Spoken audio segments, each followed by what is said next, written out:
चूंकि जिक्र बार बार आ रहा है तो युवाओं से जुड़े एक मसले पर बात कर लेते हैं। क्या रीट लेवल 1 की परीक्षा में भी गड़बड़ी हुई है? ये बड़ा सवाल गहराने लगा। एक बड़ी खबर आपको बता रहे हैं। क्या वाकई मुन्ना भाई सक्रिय थे इस परीक्षा में? एक अभ्यर्थी ने 6 आवेदन भरे थे और सभी पर परमिशन लेटर, नाम योग्यता 1, लेकिन फोटो में गड़बड़ी की आशंका है। बड़ी खबर आपको बता रहे हैं।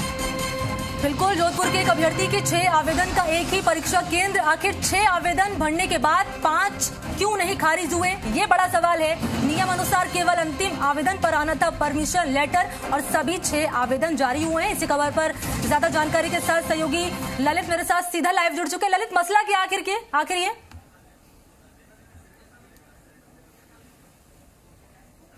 बता दें कि रीट को लेकर महासंग्राम अभी जारी है।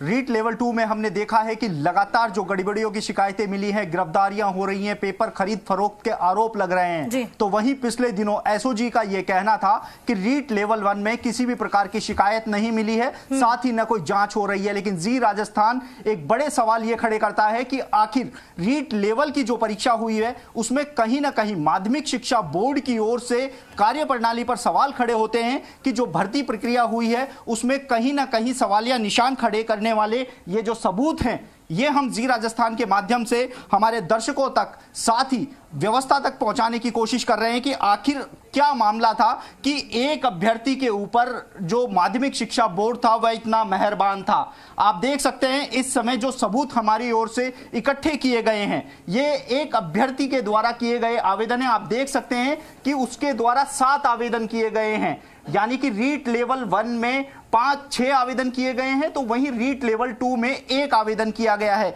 सबसे बड़ा सवाल मनी, इस जो आवेदन है इसमें हम देख सकते हैं कि जो फोटो है, आप हर फोटो को देख सकते हैं कि ये फोटो में सभी अलग अलग व्यक्ति यानी कि अलग अलग समय की हैं। यानी कि जो सवालिया निशान खड़े होते हैं, जो इन फोटोओं पे सवाल खड़ा करता है, वो एक जो रोल नंबर है, आवेदन संख्या है, अगर रोल नंबर की बात की जाए 22/11/703, उसमें आप देख सकते हैं कि ये आवेदन करता, इसकी फोटो आप देख सकते हैं। उसके बाद रीट लेवल 1 में ही जो अगला रोल नंबर है 22/11/725, यानी कि ये वो आवेदन है जिस परीक्षा में ये अभ्यर्थी शामिल हुआ था। और नीचे मेरे सहयोगी भूषण सोनी से कहना चाहूंगा कि नीचे आप इसके मार्क्स देख सकते हैं कि 150 में से 132 अंक हासिल किए हैं। रीट लेवल की जिस परीक्षा में ये शामिल हुआ है उसमें 132 अंक इसने प्राप्त किए हैं, तो वहीं रीट लेवल 2 में ही ये अभ्यर्थी शामिल होता है।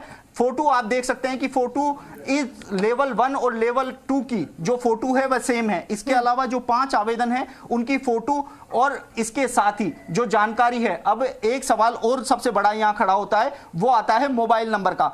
एक अभ्यर्थी द्वारा आवेदन किए जा रहे हैं मनी, हर आवेदन में अलग फोटो है। इसके साथ ही हर आवेदन में आप मोबाइल नंबर देख सकते हैं कि मोबाइल नंबर डिजिट है वह सारी अलग अलग है। आप यहां देख सकते हैं कि 99, फिर मोबाइल नंबर की पहचान छुपाने के लिए XXX09, 99 XXX29। इसके बाद यहां पर हम आके देखते हैं 99 XXX83, यानी कि कहीं ना कहीं मोबाइल नंबर जो भरे गए हैं वह गलत भरे गए हैं। इसके साथ ही ये जो आवेदन जिस परीक्षा में ये शामिल हुआ है, अब आपको सबसे बड़ी चीज ये दिखाना चाहेंगे कि इस अभ्यर्थी द्वारा जितने भी आवेदन किए गए हैं, उन आवेदन में जब इसने अपने परीक्षा केंद्र मांगे गए तो आप मान नहीं सकते हैं मनी की पश्चिमी राजस्थान में रहने वाले अभ्यर्थी द्वारा जो आवेदन किए गए हैं वह पूर्वी राजस्थान में, यानी कि अपने गृह जिले से लगभग 600 से 700 किलोमीटर दूरी पर इस व्यक्ति ने परीक्षा के लिए आवेदन किया है।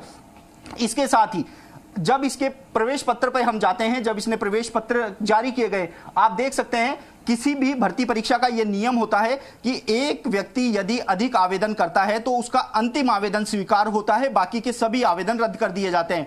माध्यमिक शिक्षा बोर्ड की ओर से ऐसे 35,000 आवेदनों को शॉर्टलिस्ट किया गया था, जिसके बाद वो जो आवेदन थे उनको या तो निरस्त कर दिया गया, यदि कोई जानकारी अलग अलग थी तो ऐसे में रोल नंबर समान जारी किए गए। लेकिन आप यहां देख सकते हैं कि सभी के रोल नंबर अलग अलग हैं। रोल नंबर में महज कुछ अंकों का अंतर है। यहां पर आप देख सकते हैं पूरी जो जानकारी है उसको तस्वीरों के माध्यम से हम दिखा रहे हैं, सभी के रोल नंबर अलग हैं। और ललित, सबसे जो बड़ा सवाल जानकारी आप दे रहे हैं बिल्कुल केंद्र। एक्सक्लूसिव जानकारी है और ये सवाल खड़े करते हैं चिंताओं को बढ़ाने वाला, क्योंकि रीट को लेकर पहले से है जो बवाल मचा हुआ है, कई सवाल खड़े हो रहे हैं, उसमें कुछ और जो एक्सक्लूसिव जानकारी आप लेकर आए हैं वो और कुछ सवाल को खड़ा करता है। हमारे साथ उपेन भी जुड़ गए हैं बेरोजगार एकीकृत महासंघ से, उनका भी रुख कर लेते हैं, उनका पक्ष भी जान लेते हैं।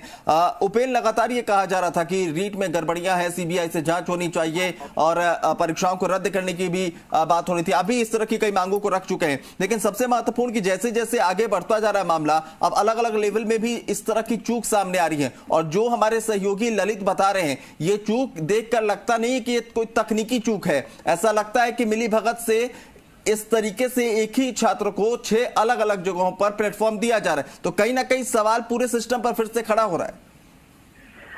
देखो, जब एग्जाम हुई थी उससे पहले कई मामले संज्ञान में आए थे, तो मेरे सीएमओ में भी शिकायत की थी कि कई व्यक्तियों की तस्वीर अलग थी और डॉक्यूमेंट में अलग तस्वीर थी, कई व्यक्तियों ने अलग अलग फोरम पर है, उस समय भी कई समस्याओं को अवगत कराया, लेकिन उस पर कोई निस्तार नहीं हुआ।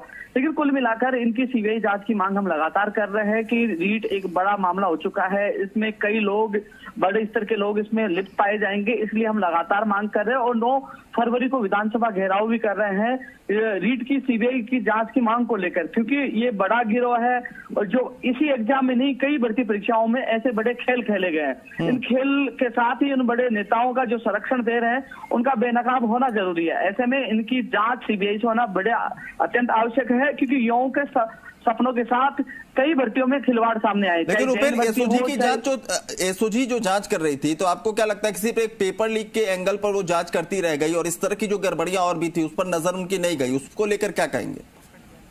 नहीं, बिल्कुल हर भर्ती की जो छोटी छोटी हर जांच करनी चाहिए। हम लगातार मांग कर रहे थे कि जो हर भर्ती परीक्षा के लिए हर जिले में एक जो फर्जीवाड़ा रोकने के लिए एक हेल्पलाइन नंबर, एक सेंटर, एक सेल बनाना चाहिए जो कोई भी शिकायत कर सके। आज मेरे पास युवाओं के फोन आते, मेरे पास 700 से कई बार फोन है कि भाई साहब हमारे पड़ोस में कई लोग नौकरी लग रहे हैं, पैसे मांग रहे हैं, तो वो शिकायत एसओजी को हम देते, लेकिन वो कार्रवाई नहीं कर पाते, क्योंकि उनको एक स्थायी सेल हर जिले में खोलनी होगी। एग्जाम से पहले कोई भी शिकायत करे उसको ट्रेस करे, सर्विलांस में डाले और उसके एग्जाम से पहले लौटेंगे, आप बने रहिए हमारे साथ इस बीच में।